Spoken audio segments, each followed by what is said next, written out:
Hello दोस्तों, good evening everybody. आप सभी कैसे हैं? Welcome to my YouTube channel study GS by Neelkant. मैं आपके लिए भारतीय इतिहास, प्राचीन भारत का इतिहास में आपके लिए यहाँ तक पिछले वीडियो में लाया था।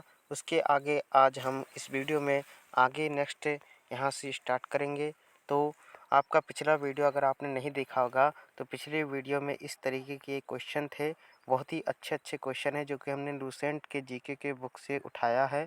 तो आप इस वीडियो को ज़रूर देख लें जो मैंने कल आप लोगों के लिए अपलोड किया था। ठीक है, तो अब आगे यहाँ बढ़ते हैं। आगे हम बढ़ते कहाँ से स्टार्ट होना है, ये पूरा उस वीडियो में है। वो वाला वीडियो अगर नहीं देखा हो तो वो वाला वीडियो देखिए, फिर उसके बाद आप इस वीडियो पे आइए। इस वीडियो में आज का ये पहला प्रश्न है कि भारत का नेपोलियन किसे कहा जाता है? तो भारत का नेपोलियन समुद्रगुप्त को कहा जाता है। तो याद रखना है कि भारत का नेपोलियन किसे कहा जाता है? तो समुद्रगुप्त को कहा जाता है। फिर है, नालंदा विश्वविद्यालय की स्थापना किसने की थी? तो नालंदा विश्वविद्यालय की स्थापना कुमारगुप्त ने की थी। ठीक है। स्वर्ण मुद्राओं को अभिलेखों में क्या कहा जाता है? तो दिनार कहा जाता है। तो याद रखना, स्वर्ण मुद्राओं को अभिलेखों में दिनार कहा गया है। ठीक है। चंद्रगुप्त सेकंड के दरबार में जो रहने वाला आयुर्वेदाचार्य है वो कौन है? धन्वंतरी थे। ठीक है, तो चंद्रगुप्त सेकंड के दरबार में रहने वाला आयुर्वेदाचार्य धन्वंतरी थे। धन्वंतरी थे। ठीक है। नेक्स्ट है, अशोक के अभिलेख पढ़ने में सबसे पहले सफलता, है ना, अशोक के अभिलेख पढ़ने में सबसे पहली सफलता 1837 ईस्वी में जेम्स प्रिसेप को हुई। कौन? जेम्स प्रिसेप। ठीक है। अशोक के स्तंभ लेखों की संख्या कितनी है? तो 7 है अशोक के स्तंभ लेखों की संख्या, जो केवल ब्राह्मी लिपि में रखी गई है। ठीक है, आगे बढ़ते हैं। क्या लिखा है कि गुप्त काल में विष्णु शर्मा द्वारा लिखित पंचतंत्र संस्कृत है। ठीक है, संस्कृत में लिखा है। ठीक है, गुप्त काल में विष्णु शर्मा द्वारा लिखित क्या है? पंचतंत्र, जो कि संस्कृत में लिखा है। ठीक है, और ये जो पंचतंत्र है वो बाइबल के बाद दूसरा स्थान है।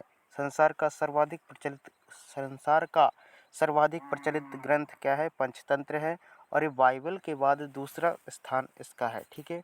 आर्यभट्ट ने आर्यभट्टियम एवं सूर्य सिद्धांत नामक ग्रंथ लिखे। ठीक है, तो आर्यभट्ट ने आर्यभट्टियम एवं सूर्य सिद्धांत नामक ग्रंथ लिखे हैं।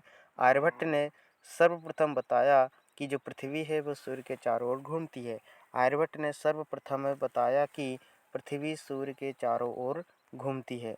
संस्कृत गुप्त राजाओं की शासकीय भाषा थी। जो संस्कृत है वो गुप्त राजाओं की शासकीय भाषा थी। गुप्त काल में हम चांदी के सिक्के को रुपये कहा जाता था। गुप्त काल में चांदी के सिक्के को क्या कहा जाता है? तो रुपये कहा जाता था। ठीक है। मंदिर बनाने की कला की जन्म गुप्त काल में ही हुआ था। ठीक है, जो मंदिर बनाने की कला की जन्म हुआ था, तो मंदिर बनाने की कला गुप्त काल में हुआ था। शूद्रक का लिखा नाटक का नाम है मृच्छकटिकम। क्या होता है? मृच्छकटिकम, या माटी का खिलौना गाड़ी। ये प्राचीन नाटकों में सर्वोत्कृष्ट माना जाता है। मृच्छकटिकम, माटी का खिलौना गाड़ी। ठीक है, आगे बढ़ते हैं। आगे लिखा है कि कालिदास की कृति अभिज्ञान शाकुंतलम प्रथम भारतीय रचना है। ठीक है, कालिदास का लिखा अभिज्ञान शाकुंतलम प्रथम भारतीय रचना है। इस अभिज्ञान शाकुंतलम में राजा दुष्यंत और शकुंतला की प्रेम कथा है। ठीक है, ऐसी ही एक दूसरी रचना है जिसमें भगवद गीता के बारे में कहा गया है।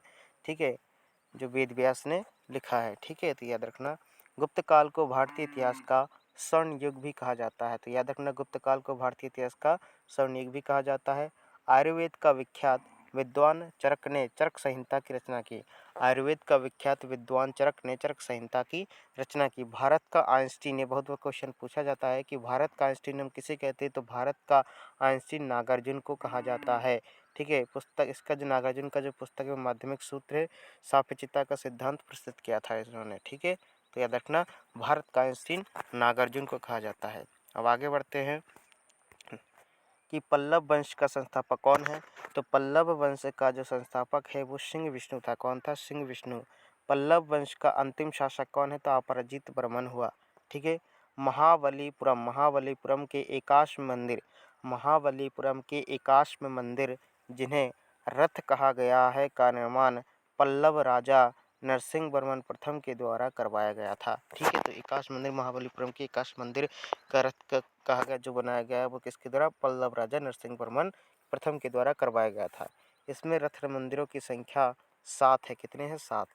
अरबों के आक्रमण के समय पल्लवों का शासक कौन था? तो नरसिंहवर्मन द्वितीय था अरबों के आक्रमण के समय पल्लवों का शासक। ठीक है, राष्ट्रकूट राजवंश का संस्थापक कौन है? तो दंती दुर्ग था। कौन था? दंती दुर्ग। एलोरा के प्रसिद्ध कैलाश मंदिर का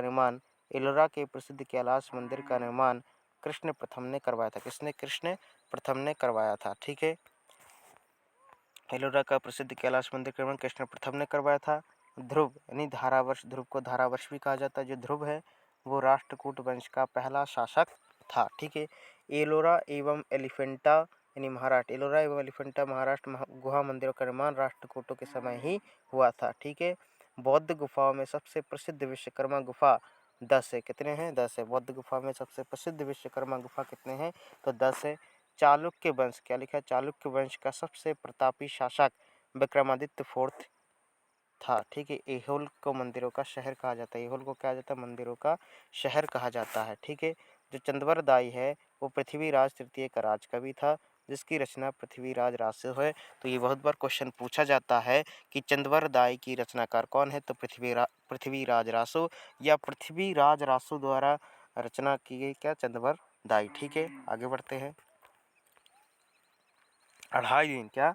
अढ़ाई दिन का झोपड़ा नामक मस्जिद शुरू में विग्रहराज फोर्थ द्वारा निर्मित एक विद्यालय था। ठीक है, तो अढ़ाई दिन का जो झोपड़ा है वो झोपड़ा नहीं, क्या है? एक विद्यालय है। तो अढ़ाई दिन का जो झोपड़ा है वो नामक मस्जिद जो है वो शुरू में विग्रहराज फोर्थ द्वारा निर्मित एक विद्यालय था। रणथंभौर के जैन मंदिर का शिखर पृथ्वीराज थर्ड ने बनवाया था। ठीक है, फिर आगे देखिए यहाँ पर क्या? तराइन का प्रथम युद्ध कब हुआ था? तो तराइन का जो प्रथम युद्ध हुआ था वो 1191 में हुआ था जिसमें पृथ्वीराज थर्ड की विजय एवं गौरी की हार हुई थी। यानी कि तराइन का प्रथम युद्ध 1191 में पृथ्वीराज तृतीय और गौरी के बीच हुई थी जिसमें पृथ्वीराज थर्ड की विजय हुई और गौरी की हार हुई। ठीक है, तराइन का द्वितीय युद्ध में 1192 ईस्वी में हुआ था जिसमें गौरी की विजय हुई एवं पृथ्वीराज थर्ड की हार हुई। यानी बदला पूरा कर लिया। गौरी और पृथ्वीराज थर्ड में गौरी की विजय हो गई, पृथ्वीराज थर्ड की हार हो गई। ठीक है, नेक्स्ट है इंपॉर्टेंट क्वेश्चन है कि भोजपुर नगर की स्थापना किसने की? तो भोजपुर नगर की स्थापना राजा भोज ने की थी। ठीक है, भोज ने चित्तौड़ में त्रिभुवन नारायण मंदिर का निर्माण भी करवाया था। तो याद रखना कि भोज ने चित्तौड़ में त्रिभुवन नारायण मंदिर का निर्माण करवाया है। ठीक है, आगे बढ़ते हैं कि मेवाड़ की राजधानी क्या है? तो मेवाड़ की राजधानी आपका चित्तौड़ थी। ठीक है, अपनी विजयों के उपलक्ष्य में विजय स्तंभ का निर्माण राणा कुंभा ने किया। किसने? राणा कुंभा ने। अपनी विजयों के उपलक्ष्य में विजय स्तंभ का निर्माण राणा कुंभा ने किया। चित्तौड़ में क्या? कहाँ पर? चित्तौड़ में। ठीक है, विजय स्तंभ का निर्माण चित्तौड़ में किया। कहाँ पर? राणा कुंभा द्वारा विजय स्तंभ का निर्माण चित्तौड़ में करवाया गया। खतौली का युद्ध 1518 ईस्वी में राणा सांगा एवं इब्राहिम लोदी के बीच हुआ। ठीक है, तो ये हो गया आपका प्राचीन भारत का इतिहास। अब आगे नेक्स्ट वीडियो में हम आपके लिए लाएंगे मध्यकालीन भारत। ठीक है, तो आप इस वीडियो के लिए भी कल इंतज़ार करिए। मध्यकालीन भारत, ये आपका प्राचीन भारत हो गया। मध्यकालीन भारत फिर पढ़ाएंगे, फिर आपका आधुनिक भारत। तो तब तक के लिए बाय टाटा। आप लोग अच्छे से पढ़ाई करिए। थैंक